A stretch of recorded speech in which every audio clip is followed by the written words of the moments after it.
Good evening to all of you. जैसा कि हम लोगों ने पहले वीडियो में लेखपाल का सिलेबस जिसके बारे में चर्चा की थी, उसमें एक टॉपिक था आपका केंद्रीय प्रवृत्ति की माप या केंद्रीय मान। ठीक, ये सांख्यिकी का एक टॉपिक है, केंद्रीय प्रवृत्ति की माप। ठीक है, मेजर्स ऑफ सेंट्रल टेंडेंसी। ये एक्चुअल में होता क्या है, आपके सामने कुछ क्वेश्चन आते हैं जहां पे कुछ आंकड़े दिए गए होते हैं, फिर उनके माध्य मान की बात की जाती है। ठीक है, तो केंद्रीय प्रवृत्ति की माप एक ऐसा मान होता है जो दिए गए आंकड़ों का श्रेष्ठतम प्रतिनिधित्व करता है।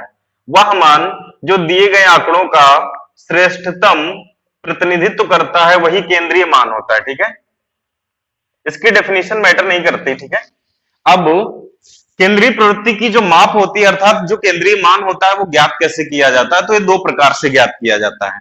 कुछ मान ऐसे होते हैं जो गणितीय संक्रियाओं के आधार पर ज्ञात किए जाते हैं, वो गणितीय माध्य कहलाते हैं। ठीक है, कुछ मान जो गणितीय संक्रियाओं के आधार पर ज्ञात किए जाते हैं वो गणितीय माध्य कहलाते हैं, गणितीय माध्य। ठीक, और कुछ मान ऐसे होते हैं जो स्थिति के आधार पर ज्ञात किए जाते हैं। जैसे आंकड़े दे दिए गए तो उनकी स्थिति कहां है, कैसी है, क्या स्थिति है, जो स्थिति के आधार पर ज्ञात किए जाते हैं वो स्थितीय माध्य कहलाते हैं। ठीक है, स्थितीय माध्य, बस इतना ही, स्थितीय माध्य। ठीक है, अब एक मिनट, स्थिति माध्य। अब अगर बात करें गणितीय माध्य की, तो गणितीय माध्य जो गणितीय संक्रियाओं के आधार पर ज्ञात किए जाते हैं वो कौन कौन से होते हैं। पहला माध्य होता है इसमें आपका समांतर माध्य, समांतर माध्य जो आपके सिलेबस में स्पष्ट लिखा है। गुणोत्तर माध्य और हरात्मक माध्य।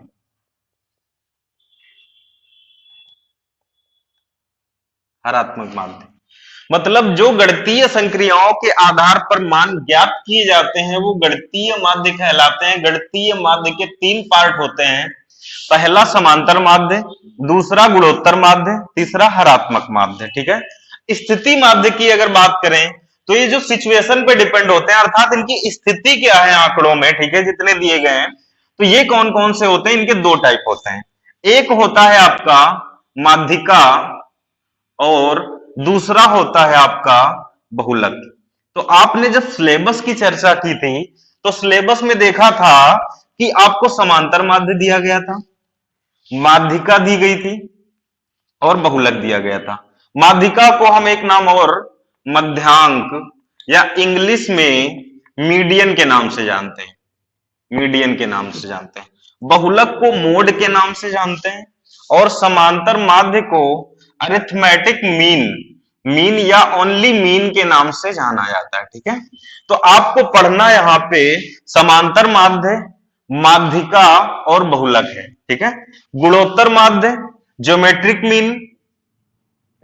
मीन और हरात्मक माध्य, हार्मोनिक मीन के बारे में आपको नहीं पढ़ना है, ये आपके सिलेबस में नहीं है।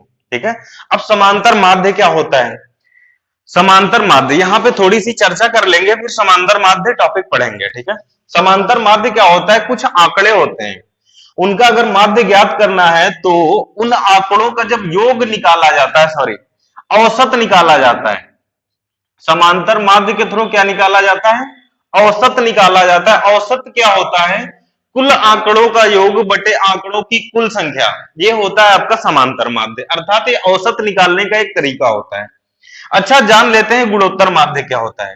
गुणोत्तर माध्य जैसे कि हम कभी कभी ज्ञात करते हैं जनसंख्या वृद्धि दर, ठीक है, चक्रवृद्धि ब्याज ज्ञात करते हैं, जनसंख्या वृद्धि दर ज्ञात करते हैं, तो ये वृद्धि दर ज्ञात करने का एक तरीका होता है, वृद्धि दर ज्ञात करने का एक तरीका होता है। कॉपी पेन लेके आप नोट्स बनाते रहेंगे। ठीक है, हरात्मक माध्य क्या है, हरात्मक माध्य जैसे कि आप पढ़ते हैं टॉपिक चाल, समय और दूरी, समय बराबर दूरी बटा चाल, ठीक है, चाल बराबर दूरी बटा समय, ठीक है, और जैसे कि स्पीड टाइम डिस्टेंस, आपका ये टॉपिक इसी में आता है, इसके जो क्वेश्चन होते हैं वो करते हैं। फिर आगे आप पढ़ते हैं जैसे मिश्र समानुपात टॉपिक, ठीक है, 10 आदमी किसी काम को 5 दिन में करते हैं तो 15 आदमी उसी काम को कितने दिन में करेंगे। ये सब हरात्मक माध्य के अंतर्गत आता है, जो हमारे सिलेबस में नहीं है, तो इसको पढ़ने की आवश्यकता नहीं। अच्छा, माध्यिका क्या होती है? स्थितीय माध्य में माध्यिका क्या होती है, इसके बारे में चर्चा करेंगे। तो माध्यिका एक ऐसा मान होता है जो कि सारे आंकड़ों को आरोही क्रम में रखने पर, आरोही क्रम में सेट करने पर जो बीच का मान होता है वही माध्यिका कहलाता है। अर्थात आधे मान इससे कम, आधे मान इससे कम और आधे मान क्या होंगे, आधे मान इससे ज्यादा होते हैं। ठीक है, इससे ज्यादा। ठीक, ये माध्यिका की फॉर्म डेफिनेशन होगी। ठीक है। अच्छा, बहुलक क्या होता है? बहुलक नाम से ही कंफर्म है, जिसका लक ज्यादा हो। बहुलक क्या है? जिसका लक ज्यादा हो, अर्थात जिस चीज के आने की पॉसिबिलिटी अर्थात लक ज्यादा हो, वो बहुलक कहलाता है। जैसे लिख दिया गया 2, 4, 3, 2, 4, 2, तो 2 बार बार आ रहा है। ठीक है, वो बहुलक हो गया जिसका लक ज्यादा हो। ठीक है, जिसका लक ज्यादा हो। जैसे मौसम विभाग की जो इंफॉर्मेशन होती है वो किस पे, बहुलक पे डिपेंड होती है। देखते हैं दिन की सिचुएशन क्या होती है, ज्यादा बार जो चीजें होने वाली होती हैं, ठीक है, उसी आधार पे वो सूचना देते हैं, तो बहुलक से ये ज्ञात किया जाता है। ठीक है। अब नेक्स्ट टॉपिक में हम, नेक्स्ट नहीं, अब हम पढ़ेंगे पहला टॉपिक इसका क्या, समांतर माध्य। ये 2 टॉपिक हमें नहीं पढ़ने हैं, ये पढ़ना है, ये पढ़ना है और ये पढ़ना है। ठीक है। अब रही बात कि हाँ ये कितना लंबा होगा, ठीक है, तो हम 10-15 मिनट वाला वीडियो नहीं बनाएंगे कि हाँ आप देखें और खुश हो जाए। ठीक है, ये कम से कम 3 से 4 वीडियो बनेंगे। लेकिन देखो, ऐसा नहीं है कि सिर्फ यहां से आपको आंकड़ों का योग बटे आंकड़ों की संख्या ही सीखना है, इतने नहीं पूछा जाता एग्जाम में। ठीक है, अब की बार 5 से 6 क्वेश्चन केंद्रीय प्रवृत्ति की माप में जो टॉपिक है उनसे आने वाले हैं। ठीक है, अब अगर 5-6 क्वेश्चन पूछेगा तो ऐसा तो है नहीं कि सब कैलकुलेटिव पूछेगा, थ्योरी भी पूछ सकता है, डेफिनेशंस भी पूछ सकता है, और आजकल यूपी ट्रिपल एससी के जो एग्जाम है उनमें डेफिनेशंस भी पूछी जा रही है। डेफिनेशंस का मतलब जो उनके अर्थ हैं, अर्थात थ्योरेटिकल क्वेश्चन पूछे जा रहे हैं। ठीक है, थ्योरी टाइप में मैथ के क्वेश्चन पूछे जा रहे हैं। ठीक है, तो 2 से 3 वीडियो बनेंगे इसमें, जिसमें ये तीनों चीजें कवर हो पाएंगे। ठीक है, एक एक क्वेश्चन करेंगे। पहले समांतर माध्य आपका अगला टॉपिक शुरू हो रहा है। ठीक है, अभी तक हमने केंद्रीय प्रवृत्ति की माप, उसके मान कैसे निकालना है, ठीक है, उसके टाइप, समांतर माध्य, माध्यिका और बहुलक, इनके बारे में चर्चा की थी। अब अगर देखें तो केंद्रीय प्रवृत्ति की माप एक ऐसा टॉपिक है जहां से 5 से 6 क्वेश्चन मिनिमम आ सकते हैं आपके। ठीक है, 5 क्वेश्चन से तो कम रहने नहीं है। ठीक है, अब अगर बात करें उसमें आने वाले समांतर माध्य के, तो मिनिमम कम से कम 2 क्वेश्चन यहाँ आएंगे, 2 से 3 भी हो सकते हैं। ठीक, और क्वेश्चन इसके बहुत आसान होते हैं, लेकिन एक एक क्वेश्चन, हर टाइप के क्वेश्चन हमें सीखने पड़ेंगे समांतर माध्य के। आसान सा टॉपिक है। ठीक है, अगर थ्योरी से यहाँ क्वेश्चन पूछता है तो इसके बारे में कुछ तथ्य हैं जो अभी हम प्रूफ भी करेंगे। समांतर माध्य आपने पढ़ा कि गणितीय संक्रियाओं पर आधारित अर्थात गणितीय माध्य है।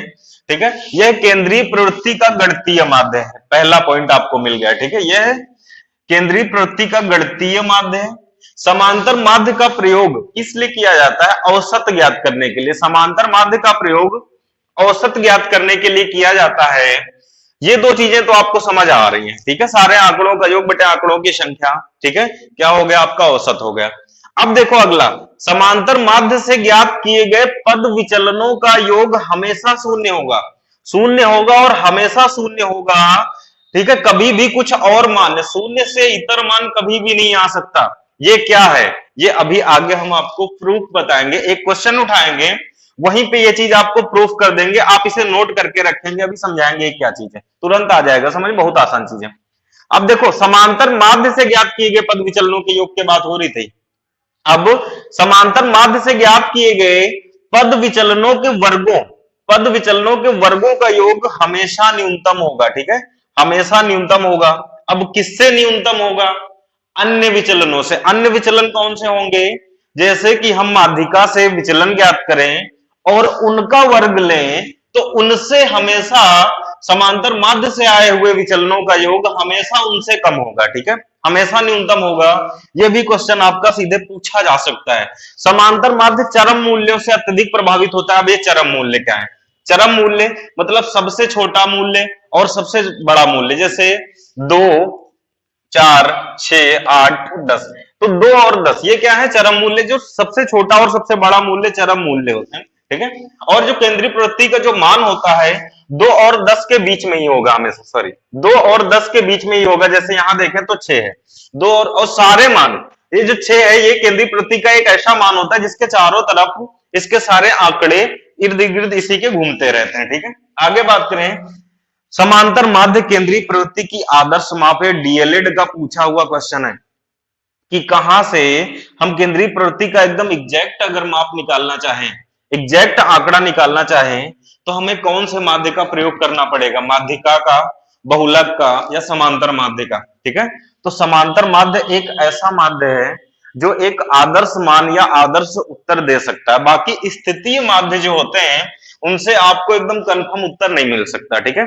अब देखो यहां कुछ चीजें, पहला आपको समझ आया, दूसरा समझ आया, ये समझ आया और ये समझ आया, ये दो समझ नहीं आए, ठीक है। अब हम सीधे यहां से चलेंगे क्वेश्चन पे, और एक क्वेश्चन में हम ये दो चीजें समझा देंगे, ठीक है। उसके बाद हम आगे सिर्फ क्वेश्चन करेंगे। अब आगे देखेंगे कि समांतर माध्य की गणना कैसे करनी है, ठीक है। तो समांतर माध्य की गणना अगर हम चाहें तो क्वेश्चन मिक्स कर सकते हैं, अभी सीधे क्वेश्चन पे कूद पड़ते हैं, लेकिन अगर हम इनको अलग अलग टाइप के हिसाब से पढ़ें तो ज्यादा बेहतर होगा। समांतर माध्य में 3 श्रेणियों के थ्रू क्वेश्चन आते हैं, एक व्यक्तिगत श्रेणी, एक खंडित श्रेणी तथा तीसरी सतत श्रेणी।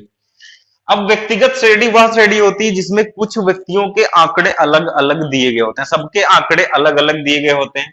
पहले व्यक्ति के अंक आए 10, दूसरे क्या है 20, तीसरे क्या है 30, चौथे क्या है 40, पांचवे क्या है 50। तो ये व्यक्तिगत श्रेणी हुई। खंडित श्रेणी क्या होती है? खंडित श्रेणी में जैसे दे दिया जाए कि 3 व्यक्तियों के अंक 10, 5 व्यक्तियों के अंक 20, मतलब सबके 20, 7 व्यक्तियों के अंक 11-11, मतलब 7 व्यक्ति हैं जिनमें प्रत्येक के अंक 11, 5 व्यक्ति हैं जिनमें प्रत्येक के अंक 20, 3 व्यक्ति हैं जिनमें प्रत्येक के अंक 10। ये आपकी कौन सी श्रेणी होगी? खंडित श्रेणी होगी। अच्छा, सतत श्रेणी कौन सी होगी? जिसमें दिया जाएगा कि 3 व्यक्तियों के अंक 0 से 10 के बीच में, 5 के 0 से 10 से 15 के बीच में। तो ये इस टाइप के जो क्वेश्चन जिसमें एक लिमिट दी जाती है 0 से 10, 10 से 20, 20 से 30, 30 से 40, ये आएंगे सतत श्रेणी में। तो ये नहीं करना अभी, ये नहीं करना अभी। आप देखेंगे क्या व्यक्तिगत श्रेणी में समांतर माध्य, ठीक है। समांतर माध्य का फार्मूला हर जगह वही होगा, आंकड़ों का योग बटे आंकड़ों की संख्या। समांतर माध्य क्या होता है? आंकड़ों का योग, सारे आंकड़ों को जोड़ लो बटे जितने आंकड़े हैं उनकी संख्या से भाग दे दो। जैसे 2, 4, 6, 8, 10, ये क्वेश्चन है आपका 2, 4, 6, 8, 10, ठीक।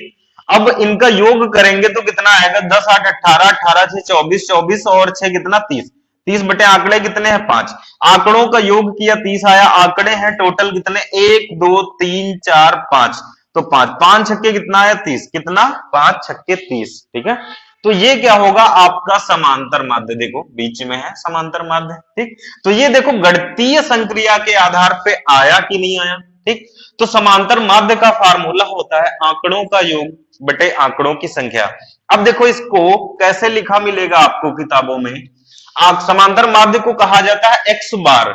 एक्स बार क्यों कहा जाता है?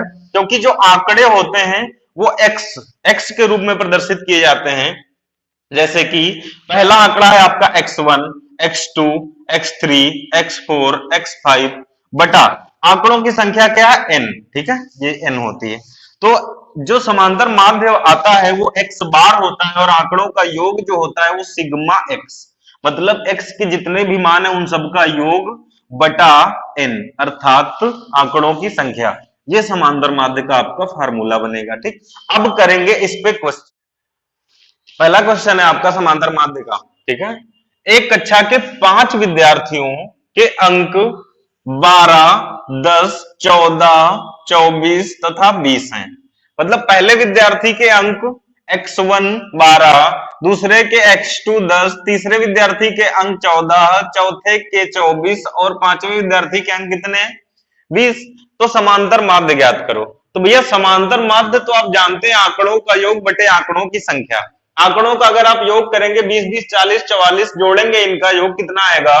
इनका योग आएगा 80, ठीक है।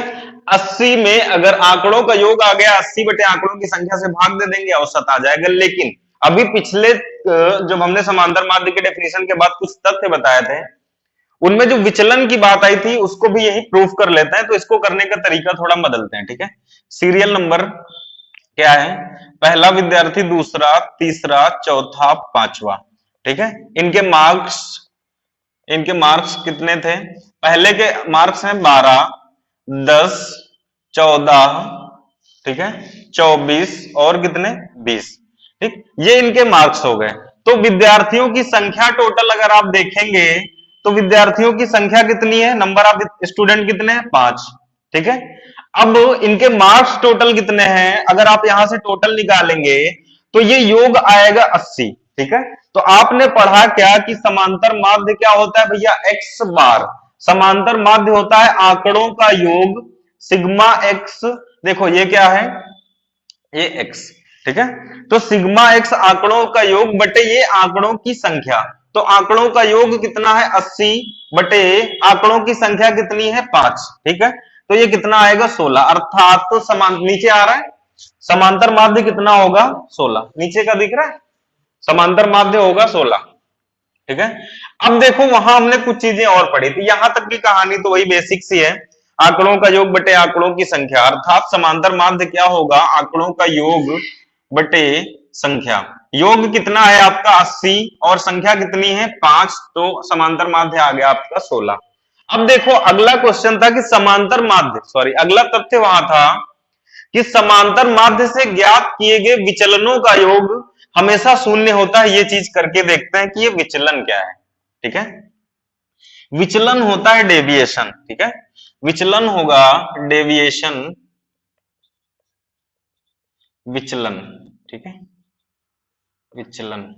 अब ये चीज क्या है, देखो डी, इसे डी से डिनोट करेंगे।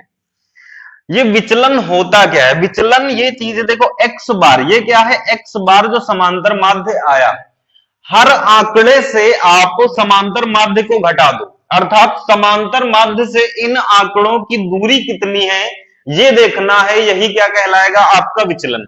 ये कैसे ज्ञात होगा, x माइनस एक्स बार, मतलब आंकड़े से, प्रत्येक आंकड़े से आप क्या घटाएंगे, आप ये घटाएंगे समांतर माध्य अर्थात x बार। तो ये देखो 12 माइनस का समांतर माध्य कितना है आपका 16, 12 माइनस 16 करेंगे तो कितना आएगा माइनस का 4, माइनस का 4, ठीक है। फिर यहां पे 10 माइनस 16, 14 माइनस 16, 24 माइनस 16 और 20 माइनस 16, ठीक। देखो क्या आ रहा है, माइनस 4, माइनस 6, माइनस का 14 माइनस 16 माइनस का 2, 24 माइनस का 16 करेंगे तो माइनस का कितना आएगा 8, बिल्कुल। 20 माइनस 16 करेंगे तो प्लस का, देखो 24 माइनस 16 करेंगे तो प्लस का 8 आएगा और 20 माइनस 16 करेंगे तो प्लस का 4 आएगा।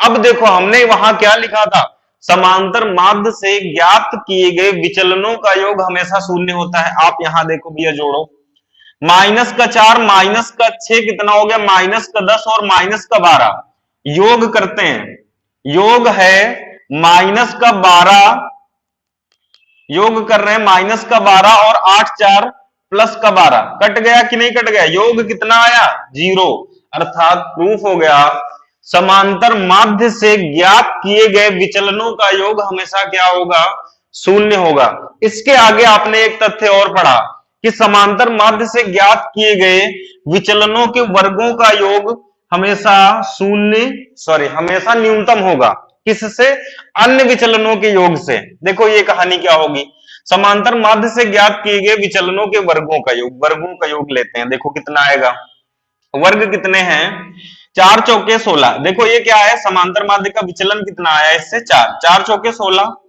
6 6 36, 2 दूना 4, 8 अठाई 64, 4 चौके 16। ये चीजें आपको ज्यादा सीखने का आवश्यकता वैसे है नहीं, लेकिन आपने जो तथ्य वहां लिखे हैं वो तथ्य इंपॉर्टेंट है, ठीक है, इसलिए बता रहे हैं, ठीक। तो इसका योग आप करेंगे तो इसका योग आएगा आपका 136। अब ये 136 क्या आया, ये न्यूनतम मान आया है।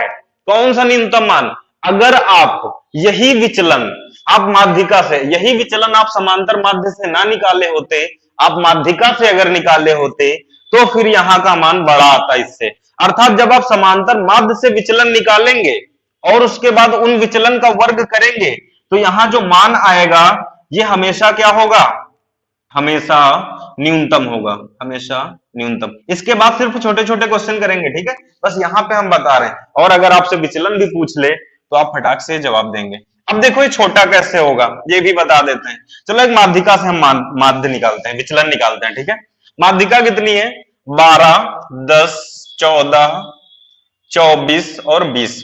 इसकी माध्यिका अगर आप देखेंगे 10, 12, 10 के बाद 12, 12 के बाद 14, आरोही क्रम में सेट करेंगे तो तीसरे नंबर पे 14 आ रहा है। अर्थात माध्यिका से अगर इसका विचलन निकालें तो माध्यिका के लिए अर्थात देखें माध्यिका का मान कितना आएगा 14 x बार, अर्थात माध्यिका माध्यिका कितनी आएगी 14 आ जाएगी। माध्यिका से डेविएशन निकालते हैं, 12 माइनस 14 करेंगे माइनस का 2, ठीक है, और ये कितना आएगा माइनस का 4 और यहां पे 0 और ये कितना आएगा 14, 10, 24 और 20 से करेंगे अगर 14 तो कितना आएगा 6 प्लस का 6, ठीक। अब देखो यहां पे क्या हुआ, इनका अगर वर्ग करें, ठीक, माध्यिका से, एक मिनट, ये माध्यिका से आए हुए विचलन है और इनका वर्ग करें, देखो इनका योग हमेशा 0 नहीं होगा। देखो यहां आपने पढ़ा कि समांतर माध्य से ज्ञात किए गए विचलनों का योग हमेशा 0 होगा, लेकिन देखो इधर 0 नहीं हो रहा है। 10, 6, 16, 4, 2, 6, कितना आ गया पॉजिटिव 10, मतलब प्लस का 10 आ गया, ठीक है। यहाँ पे देखो 0 नहीं आया, ठीक है, एक चीज ये आ गया आपको।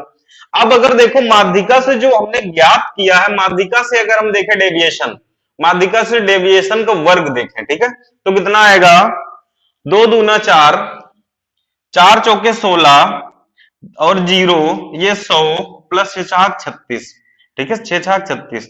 तो ये अगर आप देखेंगे 16, 4, 20, 20 120, 120 और 30 कितना आएगा 150 और 156, ये मान 136, ये मान 156। तो आप देखो समांतर माध्य से ज्ञात किए गए विचलन के वर्ग का योग माध्यिका से ज्ञात किए गए विचलन के वर्ग के योग से छोटा है कि नहीं है, देखो ये छोटा है, अर्थात ये हमेशा न्यूनतम होगा। ये चीजें जो हमने अभी तथ्य लिखाए थे वो प्रूफ हो चुके हैं आपके सामने। और ऐसा नहीं है कि विचलन नहीं पूछ लेगा, ठीक है, अगर आपसे विचलन पूछेगा तो आप ऐसे निकालेंगे, कैसे, आपके जो आंकड़े दिए गए हैं x, उनको माध्य से अर्थात x बार से, सॉरी, उन आंकड़ों से क्या घटाएंगे, माध्य x बार, ठीक है, आंकड़ा माइनस माध्य, आंकड़ा माइनस माध्य, आंकड़ा माइनस माध्य, वही करते हैं विचलन ज्ञात करने के लिए तरीका होता है आंकड़ा माइनस माध्य। अब आसान क्वेश्चन करेंगे छोटे छोटे, ठीक है। अभी तक हमने एक क्वेश्चन किया समांतर माध्य का, अब नेक्स्ट क्वेश्चन आपके सामने है कुछ, ठीक है। देखो समांतर माध्य के क्वेश्चन है पहला, 1, 2, 3, 4, 5, 6, 7, 8, 9, 10 का समांतर माध्य क्या होगा। समांतर माध्य का फार्मूला होता है आंकड़ों का योग बटे आंकड़ों की संख्या। अब हम उसे सिग्मा एक्स के रूप में लिखें तो आपको उससे परेशान होने की जरूरत नहीं है, ठीक है। शॉर्ट फॉर्म में ऐसे लिख सकते हैं क्या, सिग्मा एक्स बटा एन, अर्थात आंकड़ों का योग बटे आंकड़ों की संख्या।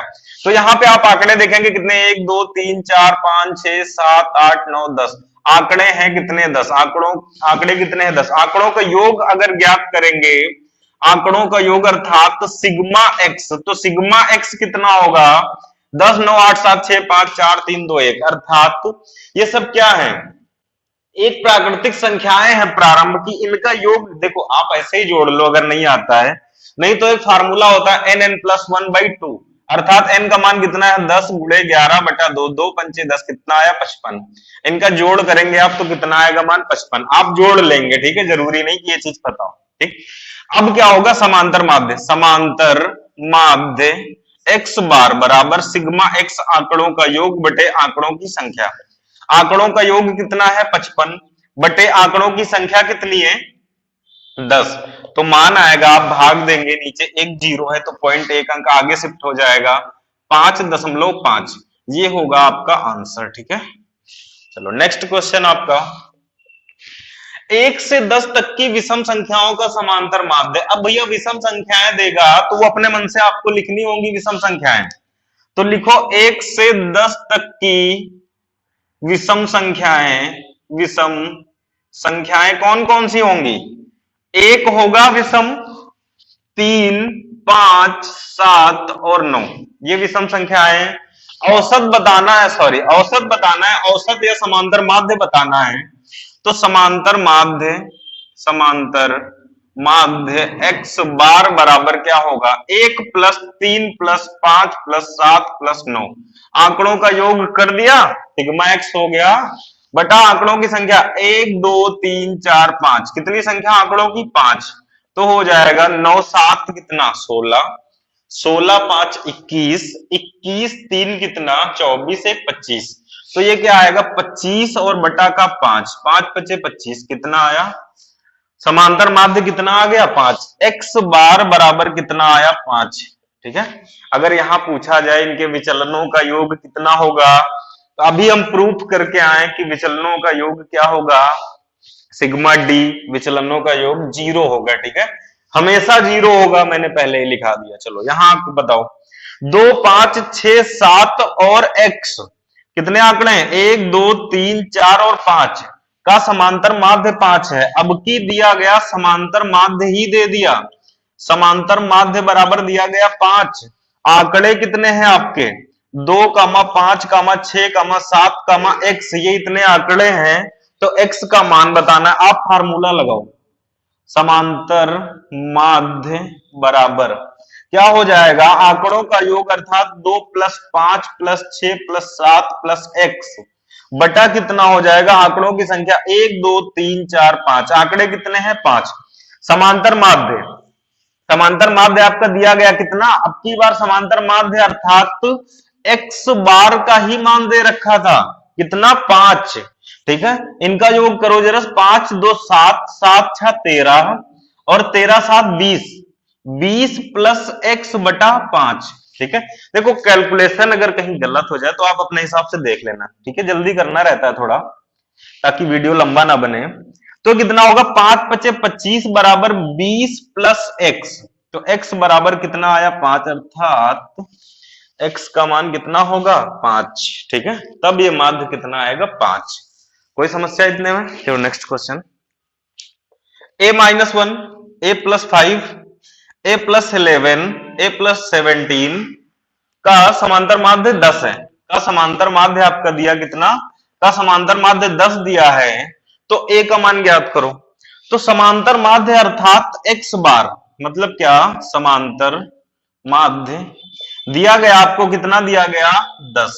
ठीक है, तो पूछा गया आपसे कि a का मान क्या होगा, तो आप फार्मूला लगाओ, x बार बराबर कितना, आंकड़ों का योग, a - 1, इसे मिटा रहे हैं थोड़ा साफ लिखते हैं, a - 1 + a + 5 + a + 11 + a + 17, a + 17 by कितना होगा, आंकड़े कितने 1 2 3 4, अब ये 2 अंक का भैया एक ही आंकड़ा तो है, 2 आंकड़े तो है नहीं है, एक ये हुआ, एक ये 2, एक ये 3, एक ये 4, आंकड़े टोटल कितने 4, 4 आंकड़े हैं, तो 1 2 3 4 बटा कितना करेंगे 4। ठीक है, अब देखो आप यहां पे एक कितने 1 2 3 4, तो जोड़ेंगे तो नीचे आएगा 4a प्लस ये कितने 5, सॉरी पीछे जोड़ते हैं 17, 17 11 कितना होगा आपका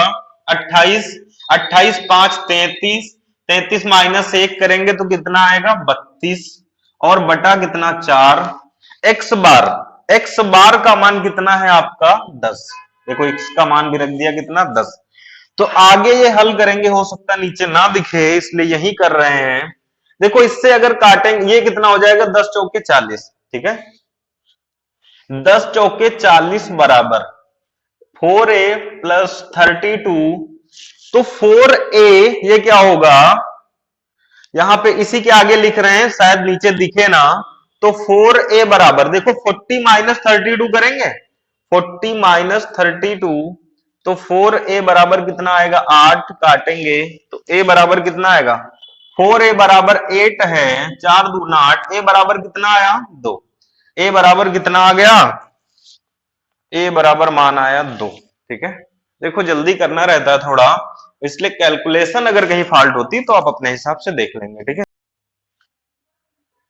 अगला क्वेश्चन है आपका 8 संख्याओं का समांतर माध्य 12 है। मतलब 8 संख्याएं हैं कोई स्टार्टिंग की, उनका समांतर माध्य 12 है।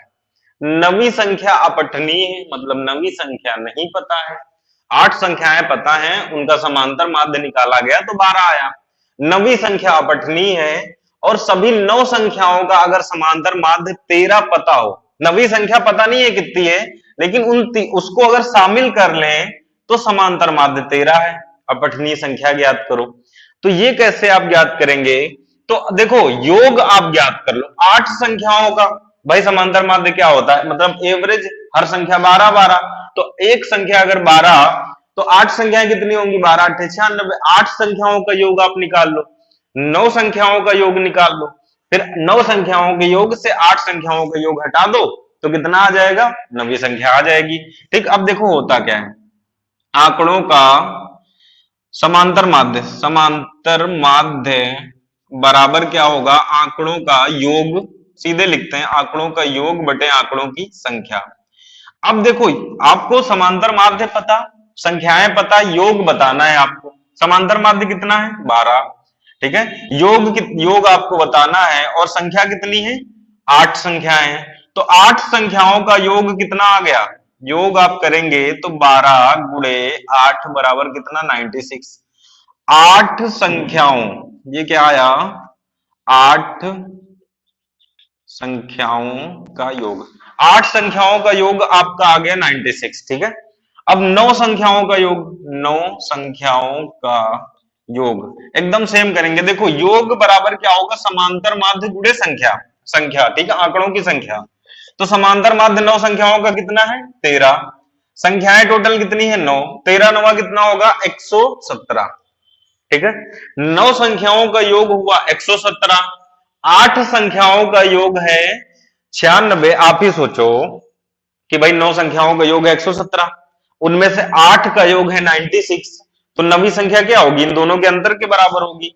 तो नवी संख्या जो कि अपठनीय है वो कितनी होगी? 117 माइनस 96 बराबर कितना आएगा? 17 उधर से और 4 इधर से।